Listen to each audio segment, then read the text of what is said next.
अस्सलाम वालेकुम, good morning. तो आज जो है मैं फिर से इंफॉर्मेशन लेके आई हूँ स्कॉलरशिप्स की। बहुत सारे लोग होते हैं जिनको शौक होता है आउट ऑफ कंट्री जाने का। मुझे भी बहुत शौक है और मैं कोशिश करती हूँ कि मुझे कोई स्कॉलरशिप मिल जाए। हर कोई यही कोशिश करता है, इतना पैसा किसी के पास भी नहीं होता, ठीक है। तो रिसेंटली जो है वो दोहा इंस्टीट्यूट है, उन्होंने स्कॉलरशिप्स ओपन किया मास्टर्स और पीएचडी के स्टूडेंट्स के लिए। मैं ज़्यादा जो है वो लंबी कोई इन्फॉर्मेशन नहीं दूंगी, सिर्फ मेन बात बताऊंगी, ठीक है, कि क्या तरीका है, क्या वेबसाइट है और उस पर जो है क्या प्रोसेस और क्या रिक्वायरमेंट है, ठीक है। तो वेबसाइट ओपन करके आपको डायरेक्ट जो है उसके ऊपर सारी डिटेल बता देती हूँ। तो let's go. Here is the front page of the website. आपने जो है इसको ओपन कर लेना है। ये वेबसाइट है, ठीक है, दोहा इंस्टीट्यूट की।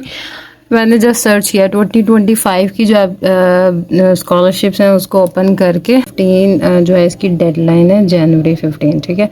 और रीजन कतर है, फुली फंडेड है, ठीक है, स्कॉलरशिप और मास्टर्स। और उन्होंने सिर्फ मास्टर्स लिखा हुआ है, लेकिन आगे जब इसकी डिटेल चेक करें तो उसमें मास्टर्स और पीएचडी दोनों के लिए हैं, ठीक। उन्होंने जो है सब्जेक्ट की डिटेल दी हुई है कि कौन कौन से फील्ड की स्कॉलरशिप अवेलेबल है। वहाँ पे मैं इसलिए बैक कर लेती हूँ ताकि कॉपीराइट का इशू ना आ जाए कि मेरी सारी, क्योंकि मैंने इसको बनाने के बाद एडिट भी करना होगा तो फिर उसमें टाइम लगता है। तो इस वजह से ये ना एट द एंड कॉपीराइट आ जाए, ना मेरे काम की वीडियो रहे ना आपके काम की, ठीक है। तो इसमें public policies, comparative literature, development, economics, political science and international relation यानी I public administration, media study, executive in public administration, philosophy, linguistic, Arabic, sociology, anthropology, conflict management, humanitarian action, monetary security, psychology and social work, ठीक है। तो मेरा subject जो है psychology का था और मैंने अभी ये भी जो है वो अप्लाई किया है, ठीक है। और अप्लाई करने के बाद ही मैं ये वीडियो बना रही हूँ। तो उसके बाद सारा जो है ये एलिजिबिलिटी क्राइटेरिया शॉर्ट्स जो है वो आपको बता देती हूँ। बाकी आप वेबसाइट जब ओपन करेंगे आप खुद भी पढ़ लेंगे तो आपकी अपनी भी तसल्ली हो जाएगी। एप्लीकेशन नेशनैलिटी जो है वो कोई भी होगी, कोई भी आप अप्लाई कर सकते हैं। और दूसरा ये है कि आप अगर कतर के अंदर रहते हैं तो आप मतलब जो कतरी नेशनैलिटी लोग हैं वो भी अप्लाई कर सकते हैं और जो बाकी कंट्रीज़ के लोग हैं वो भी अप्लाई कर सकते हैं। और दूसरे सेकंड और थर्ड जो इनके पास क्राइटेरिया ऑप्शन है वो ये है कि आपकी जो डिग्री है ग्रेजुएशन की वो कंप्लीट है, क्योंकि मास्टर्स के लिए डिग्री ग्रेजुएशन की कंप्लीट होनी चाहिए। उसके अलावा अगर आप ग्रेजुएशन के फाइनल ईयर में भी हैं, यानी आपका लास्ट सेमेस्टर या लास्ट ईयर चल रहा है, और तब भी आप अप्लाई कर सकते हैं। और उसकी जो ट्रांसक्रिप्ट है वो आप बाद में जब आपके पास अवेलेबल हो ट्रांसक्रिप्ट तब अपलोड कर सकते हैं। उसके अलावा एज रिस्ट्रिक्शंस कोई भी नहीं है, ठीक है। लास्ट पे उन्होंने स्पेशली लिखा हुआ था स्कॉलरशिप्स इन कतर और also open for Pakistan student, यानी कि आप भी अप्लाई कर सकते हैं you are living in Pakistan. और उसके बाद के बेनिफिट्स क्या है इस स्कॉलरशिप के, अब इसमें ना दो उन्होंने क्राइटेरिया दिए हैं, ठीक है। कि आप दो बेसिस हैं, दो हमारे पास उनके पास क्राइटेरिया जिसके बेस पे जो अप्लाई। अब इसमें यह है कि नंबर 1 ये है कि स्कॉलरशिप जो है वो मेरिट बेस्ड भी होगी और सेकंड ये है कि नीड बेस्ड भी होगी, ठीक है। अब इसका मतलब तो सबको पता होगा कि जो फाइनेंशियली अनस्टेबल लोग हैं, जो मतलब फाइनेंशियली क्राइसिस में हैं या जो पे नहीं कर सकते फीस, वो भी अप्लाई कर सकते हैं। और उन लोगों के लिए भी है जो उस क्राइटेरिया पे फुलफिल हो जाते हैं, ठीक है। यानी अगर मेरिट लिस्ट बनती है, कुछ लोगों का मेरिट पे होगा और कुछ का जो है नीड बेस पे, ठीक है। और अब इनमें बेनिफिट्स क्या है, सबसे पहले कि 100% ट्यूशन फीस की फ्री है दोनों में, मेरिट बेस पे भी नीड बेस पे भी, ठीक है। बेनिफिट दोनों के सेम है। उसके बाद जो डॉर्मेट्री अकोमोडेशन हाउसिंग का जो भी होगा वो भी वो यूनिवर्सिटी या फिर जो इंस्टीट्यूट है वो खुद ही आपको प्रोवाइड करेगा। और इसके अलावा मंथली और जो है हमारे हेल्थ इंश्योरेंस होगा वो भी उनकी तरफ से होगा और जो मंथली अलाउंसेस होंगे वो भी दिए जाएंगे, ठीक है। यानी कि आप चाहे नीड बेस पे सेलेक्ट होते हैं या फिर मेरिट बेस पे आप सेलेक्ट हो जाते हैं, आपको जो है वो बेनिफिट्स जो हैं वो सेम मिलेंगे, ठीक है। ओके, नेक्स्ट हमारे पास आता है कि इसके रिक्वायरमेंट्स क्या हैं, ठीक है। यानी इसके सारे रिक्वायरमेंट्स, ठीक है, जिनको मैं इस तरह से तो आपको बस शो कर रहा हूँ।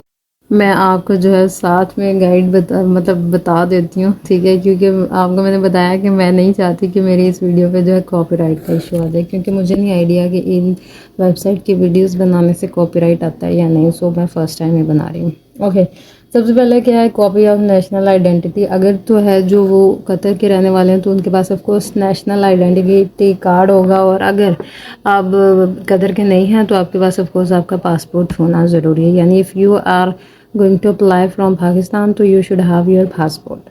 This is the main criteria कि रिक्वायरमेंट सॉरी कि आपको अगर पाकिस्तान से बाहर निकलना है आउट ऑफ कंट्री में तो आपको पासपोर्ट तो आपके पास होना चाहिए। कि उसके बाद क्या है, बैचलर्स की डिग्री। ठीक है, अगर आपकी बैचलर कंप्लीट है तो आप अपने बैचलर की डिग्री की ट्रांसक्रिप्ट जो है अपलोड करेंगे। अगर कंप्लीट नहीं है तो जो आपके फाइनल ईयर से पहले की ट्रांसक्रिप्ट हैं वो जो है आप अपलोड करेंगे। ठीक है, अब सेकंड उसके बाद ट्रांसक्रिप्ट जो हैं वो आपकी इंग्लिश लैंग्वेज में ट्रांसलेटेड होने चाहिए या फिर अराबिक में। ठीक है, यानी अगर मैंने अप्लाई किया तो ऑफ कोर्स मेरी जो लास्ट इंस्टीट्यूट था वो इंग्लिश ही था, इंग्लिश लिटरेचर को ही प्रेफर किया, वो सारा इंग्लिश में ही था, इंग्लिश मीडियम था, तो इसलिए मुझे जो है ट्रांसलेशन की ज़रूरत नहीं पड़ी। अगर जो है वैसे मोस्टली जो है ये बताना तो नहीं चाहिए, मोस्टली लोगों जो भी अकेडमीज़ और इंस्टीट्यूट्स होते हैं वो इंग्लिश के ही होते हैं, तो इट्स ओके। तो आप जो है बस उसको अपलोड करना है अपने ट्रांसक्रिप्ट्स को अपने, और उसके बाद जो है आपकी सीवी। ठीक है, अपडेटेड सीवी और बहुत अच्छी और सिंपल और क्लासी और डिसेंट सीवी अपलोड करनी है।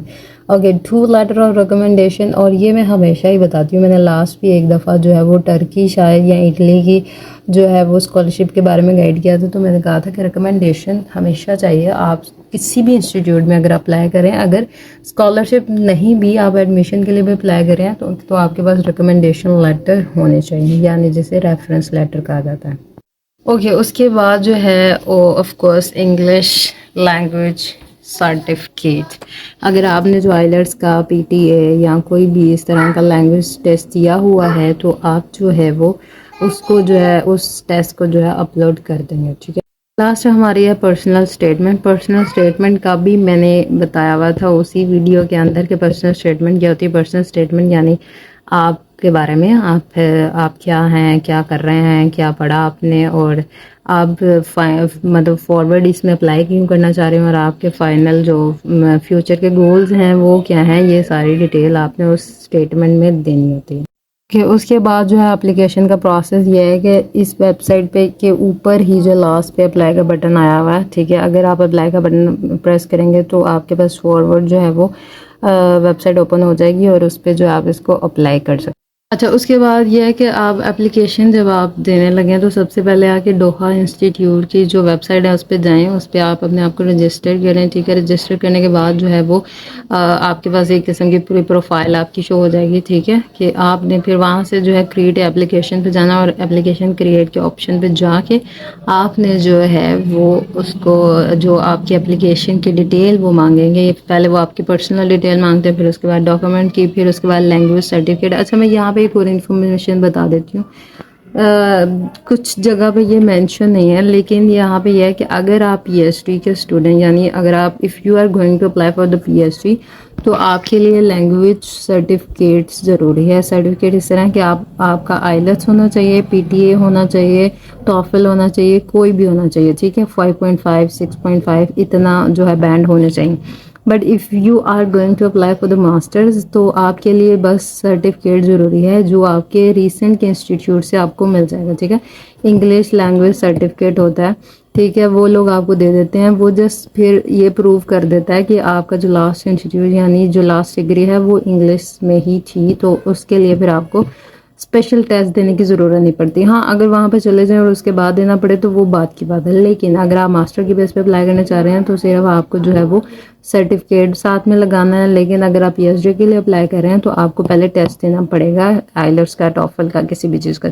बाकी ये है कि मैं अप्लाई कर चुकी हूँ, अल्हम्दुलिल्लाह से मैंने अप्लाई कर दिया, क्योंकि मैंने भी आइलेट्स का टेस्ट नहीं दिया हुआ था, लेकिन यह है कि मेरे पास सर्टिफिकेट था, इंग्लिश प्रोफिशिएंसी सर्टिफिकेट, तो मैंने वही अपलोड किया। ठीक है, कोई लंबा प्रोसेस नहीं है। अगर आप कहेंगे तो मैं एप्लीकेशन का प्रोसेस भी आपको जो है साथ में जो अप्लाई करके बता दूँगी। ठीक है, बट मैं अप्लाई कर चुकी हूँ। अब now it's up to you, apply करें और दुआ करें कि आपका जो है वो सिलेक्शन हो।